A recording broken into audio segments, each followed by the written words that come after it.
This is a nice article that appeared in a news article kind of. Well, it's I don't know if it's a news article. Is this outlet called dailygood.org? So it's a organization. Okay, I don't know, I'm stumbling with this, but basically they provide an article every day that's a good story, daily good with all the bad news about everything in the world. I track these, look at them every day. Sometimes they have something that's really worth the reporting, and this one is called Toward an Eco-Social Contract for Regenerative Futures by a lady called Fan Yang, who has worked as a World Bank consultant and various other corporations. And eco-social contract and nature social contract with nature and so on have been used before as words, but here she provides kind of an essay that actually introduces the eco-social contract as a visionary governance framework that integrates power, transaction and care across state, market and commons. When we say ecosystem services is the reason for saving nature, we are still trying to make it kind of transactional in terms of trying to put a cost on it rather than a value and so on.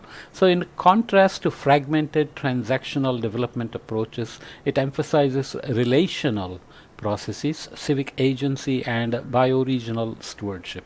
Drawing on political philosophy, indigenous worldviews and integral theory, the piece calls for a multi-level polycentric renewal of human and institutional relationships, one rooted in empathy, complexity and systems thinking. Ultimately, it's a call to rebuild the social contract as a web of care capable of responding to ecological collapse, inequality and institutional breakdown with cooperative resilience. So, it's kind of discursive in that sense, but obviously, eco-social contract may sound too philosophical or idealistic, but if you have actual practical steps to implement it despite the complexity and can show the benefits and co-benefits of having such a contract, then maybe it can still be brought about in some meaningful way, right? So let's just read. She provides good references, some schematics, implementation steps and so on. So I really liked reading it. Introduction then. Intractable development challenges cannot be resolved through technical or financial solutions alone. So normative issues have to be considered, cultural values, etc. They often arise from collective action failures shaped by invisible social norms, belief systems and institutional structures, as well as individual values and behaviors. Achieving meaningful progress necessitates shifting power relations and realigning aspirations and value systems to foster collective well-being. Well-being as opposed to health. Well-being is where your brain fog doesn't happen and you are at your peak in terms of relations, performance, everything you can do, right? Hence, there is greater need for more integrated approaches, those that combine relational dynamics and political process with the technical and quantitative tools that have long dominated traditional development paradigms. States, private sectors and civil societies all have critical roles to play as agents of change, yet their efforts are often fragmented, constrained by unsynchronized relationships that hinder collaboration and systemic outcomes. Collaboration is always tricky because there is always the trust issue, credibility issue, legitimacy issue, salience issue. So people don't easily collaborate unless there is a bridge of trust, and it can take a while to build, but it can be destroyed in a second, right?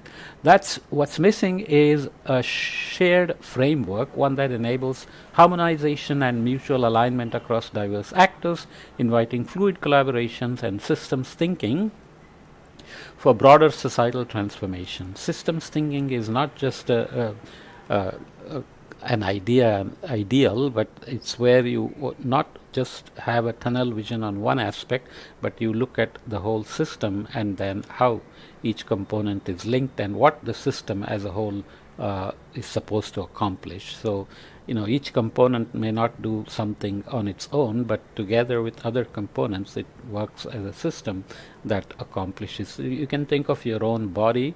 My hand is moving, my brain is working, my voice is coming out, and I'm reading, I'm explaining, and so on. So hand by itself is not much use unless it's attached to the rest of it, and so on, right?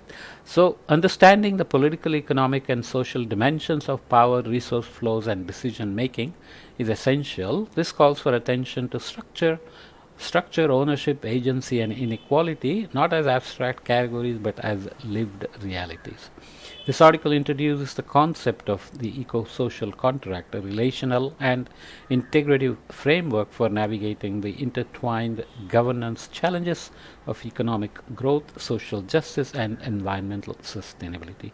It offers a relational framework to navigate and rebalance the dynamics of power, transaction, and care across the state, market, and commons, opening up pathways that are inclusive, regenerative, and co-creative. Co-production is always important. What is eco-social contract? A social contract, though it can be calibrated in a multitude of ways, fundamentally represents commitment and agreements to living well together. Rooted in classic political philosophy, the social contract theories have evolved over time.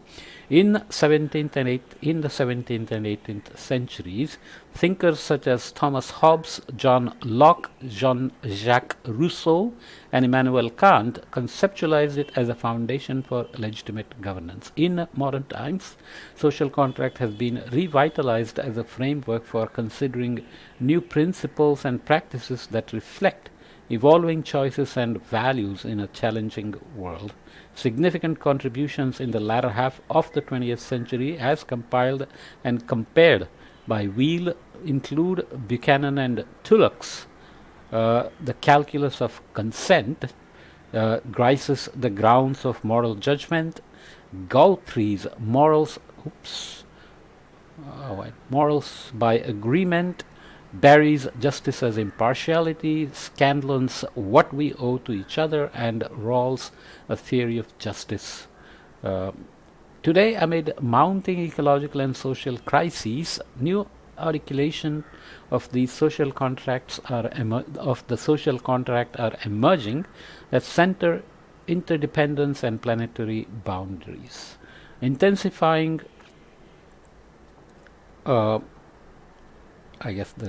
that are emerging that are centered on interdependency and planetary boundaries. Anyway, intensifying climate crisis and widening inequalities have fractured traditional contracts, yet these same pressures are opening space for a more just and regenerative vision, not just extractive, where we're just taking things from nature, not recycling, not using them in a regenerative way, and so on. This is one that harmonizes human activities and natural systems if we worry about just and regenerative vision. Contributions such as Huntington's Natural Social Contract and those from the United Nations Research Institute for Social Development is, from the I missed an apostrophe there. Contributions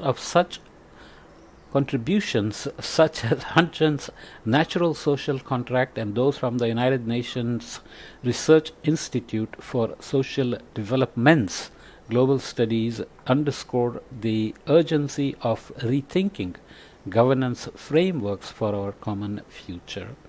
People always worry about governance if it's coming from outside the boundaries of the city or community or nation, but yet global governance of these global commons is somehow to be imagined, right? So here is a prop. I kind of chopped off the caption there, but let's go and look at the caption. It's not good to chop it off that way.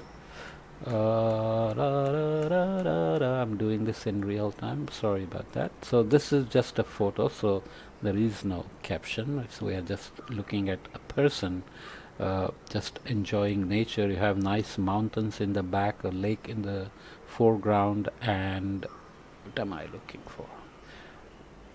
display mode, and then oops, and then the laser pointer. Yeah, so just a person. Obviously, the weather is cold because it's all kind of cold clothing, but the colors say that maybe it's from South America, Peru. Yeah, it's written as Peru on the hat.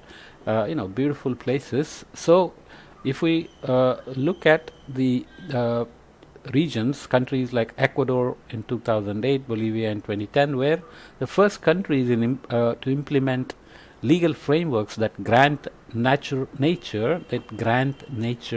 legal rights and protections, incorporating indigenous thinking of Pachamama and representing early models of eco-social principles in practice. So this keeps coming up all the time. Everybody speaks for themselves or for each other. Who speaks for the environment or for nature? So giving nature a basic rights then can change the paradigm. Though implementation remains complex, these experiments reflect growing yearning for inclusive, future-oriented systems. Furthermore, several countries and communities in the global north are moving away from traditional growth-centered notions of progress. New Zealand and European Union are incorporating well-being frameworks into public policy. The proposed eco-social contract intends to bring together all relevant stakeholders, so citizens, state actors, private sector, and the often overlooked silent stakeholders, future generations and natural systems. Regenerative development depends on relationships, agreements, and incentives that shape behavior, influence institutions, and ultimately determine social, economic, and ecological outcomes. This framework complements traditional quantitative approaches with relational and contextual tools, addressing often overlooked factors such as ecological health, cultural sensitivities, institutional dynamics, and social identities. It introduces a political economy lens rooted in three interrelated dimensions: power, transaction, and care, corresponding to the functional logics of state, market, and commons, respectively. So that's kind of the human system exists in the Earth system. We are part of the Earth system, but think of the environment not as a separate entity, but as something that hosts us, kind of the Herman Daly's ideas. The eco-social contract strengthens four interconnected capacities: state, market, civic, and bio-regional, as levers for transitioning toward regenerative, inclusive societies rooted in well-being. These capacities provide entry points for context-specific transformation, enabling systems to self-correct through feedback loops and the renewal of relationships and resources. By integrating power, transaction, and care, eco-social contracts offer a fresh lens for navigating the complexities of modern governance and advancing sustainable outcomes for all stakeholders. At the heart of this approach is a care. I don't know why I added A there. At the heart of this approach is care, a relational design principle that ensures governance and economic systems serve. I'm tired a little bit this morning because I was up late watching cricket last night. At the heart of this approach is care, a relational design principle that ensures governance, and economic systems serve both ecological and social well-being. In sum, the eco-social contract provides a framework to gain clarity on complex challenges, foster systems thinking and interconnection, nurture care and agency to co-create viable solutions tailored to specific contexts. Okay, the fundamentals of the framework: power, transaction, and care. Then, the state, market, and commons each operate through the dimension of power, transaction, and care, which shape how they interact and fulfill their respective roles in society. Traditionally, state operates through power to uphold the rule of law, maintain order, deliver public services, and create enabling conditions for livelihoods, enterprise, and social stability. Market operates through transaction, using exchange and price mechanisms to allocate resources and create economic value. There are details, of course, what kind of a market and so on. Commons, supported by communities and commoners, are rooted in care, fostering collective well-being and cooperation to meet shared needs. That's why they are commons. In the eco-social contract framework, the state, market, and commons each embody the dimensions of power, transaction, and care. State, market, commons, power, transaction, care within themselves, while dynamically interacting to shape the society as well.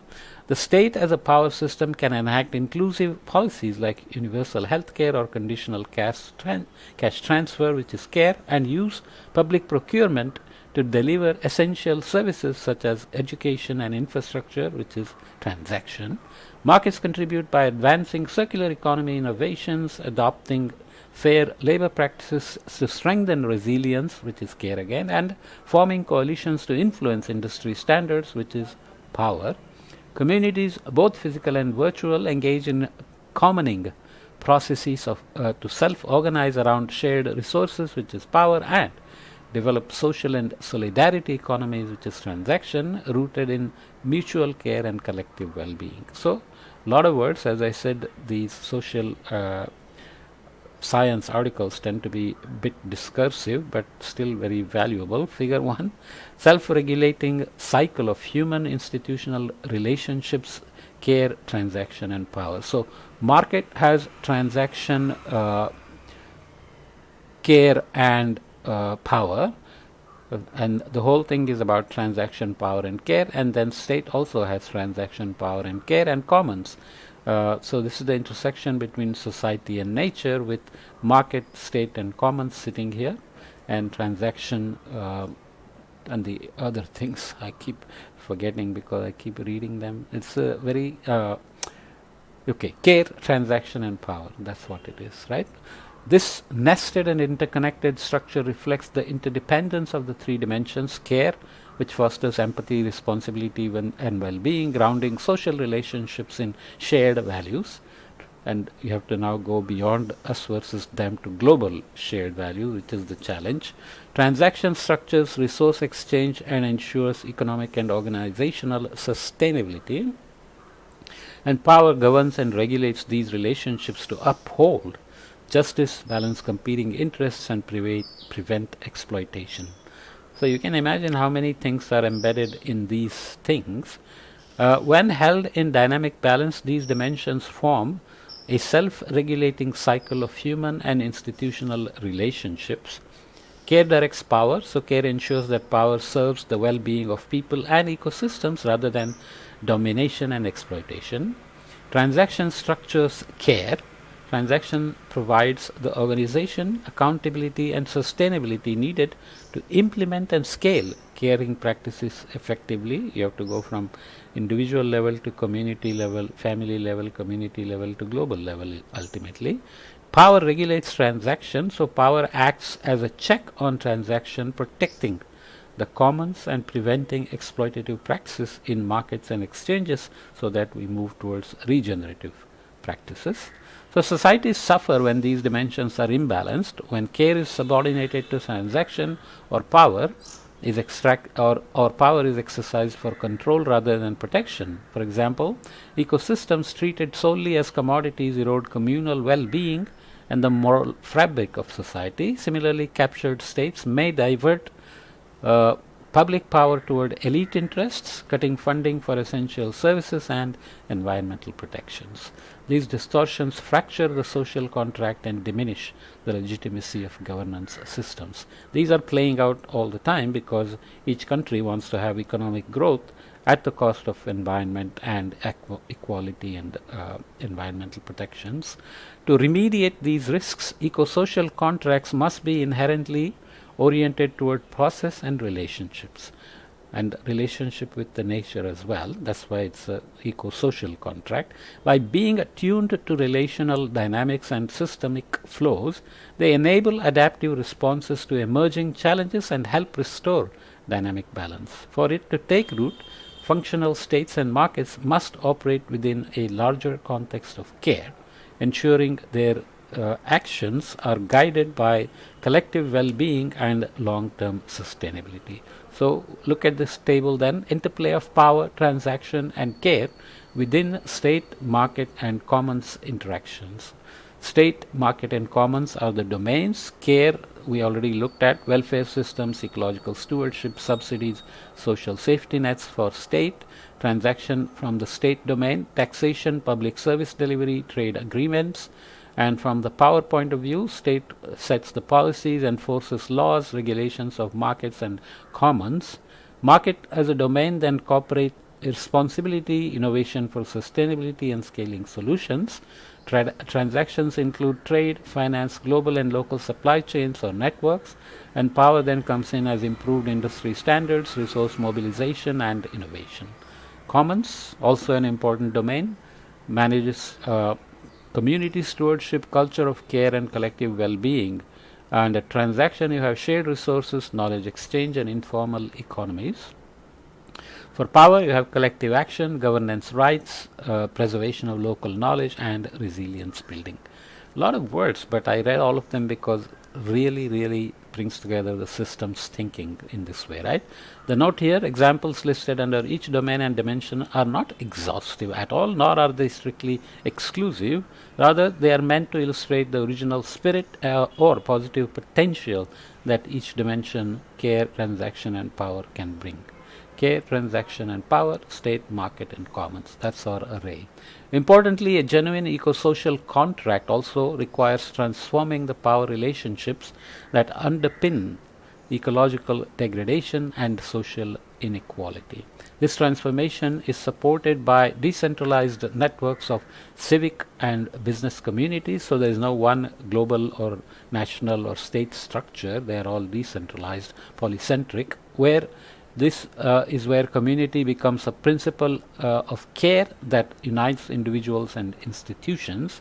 To ensure policy coordination and structural support, state-level institutions must align with these networks, responding to local realities and reinforcing the collective capacities of citizens and enterprises. Businesses can form regional hubs alongside civil society actors to embed eco-social values into commerce, innovation, and shared responsibility. Okay, try to track all the links because it's quite complicated. This polycentric structure leverages network effects to catalyze systemic changes, weaving together state, market, and commons actors into a collaborative web for life. It balances centralization for coordination with decentralization for local adaptation. Very beautiful words. Creating the conditions for inclusive society-wide participation in regenerating our ecological and social systems. Okay, so I will leave this here because it's getting a bit longer, but we'll come back and look at operationalizing the framework in terms of integrated capacity building, because all this theory will become very idealistic and just remains a theory unless there are steps to actually implement the framework, right? So we'll come back and read that. Okay, this is over 23 minutes already, which is good enough length in terms of people's attention spans. Plus, there are a lot of concepts and words here that are very much from social science, anthropology, political science, policy, governance, and so on. For STEM scientists, that can be kind of unfamiliar, let's say. So I will let you digest it while we come back and look at the next part of this very nice article. Okay.